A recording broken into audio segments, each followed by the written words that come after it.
Hey people, today's video that I'm going to be posting pretty soon, it's going to detail my love and devotion for the original American Idol, Kelly Clarkson.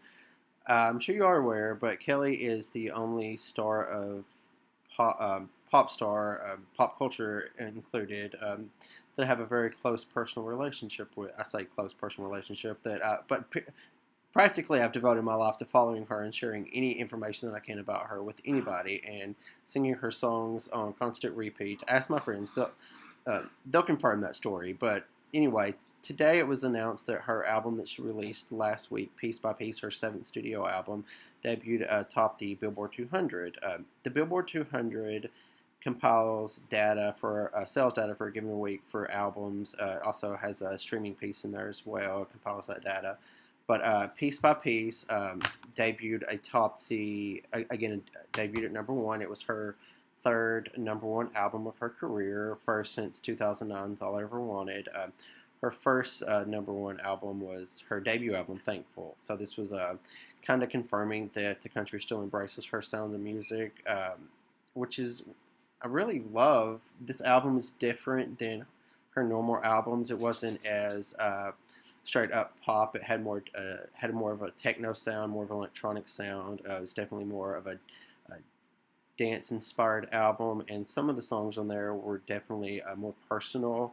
It's some material that she hasn't visited since early in her career. For example, the title track, Piece by Piece, it details the relationship with her father, who abandoned her when she was still a young child, abandoned her and her family.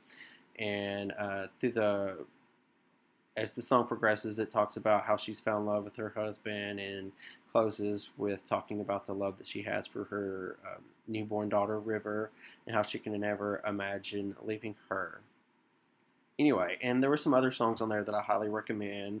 For example, the lead single "Heartbeat" song is probably one of my personal favorites of hers. Um, with that song, I actually took a walking tour of some of the sites of the video in Nashville last year. I'm sorry, last month, and it was a good weekend. It's a good weekend. Anyway, and I'm kind of living that song right now. It's very odd. It's just a lot. But anyway, some other recommendations of the album. Definitely Invincible. Someone the duet she recorded with John Legend. Run Run Run. Definitely recommend that one. Let Your Tears Fall is a good one. Tightrope is also a good one. War Paint, Dance with Me, Nostalgic. Those are all I recommend the entire album, but those songs in general are definitely the recommendations that I have for anybody who wants to get a full snapshot of what the album is about. Definitely those songs. What else do I want to talk about? Anyway, I feel like I had a large hand in the successful launching of this album as I purchased the CD on iTunes. I bought several hard copies for myself at Target, and I streamed every song on the album on an endless loop for about an 8-day period. People are tired of hearing the music, I'm sure. If you are, too bad. We can only be friends. Anyway, and also a lot of my friends, I think last count 9 of them, they received their own copies for me of Piece by Piece. So in essence, she would not have debuted at number one without my support, and really the support of all of her fans. But I just this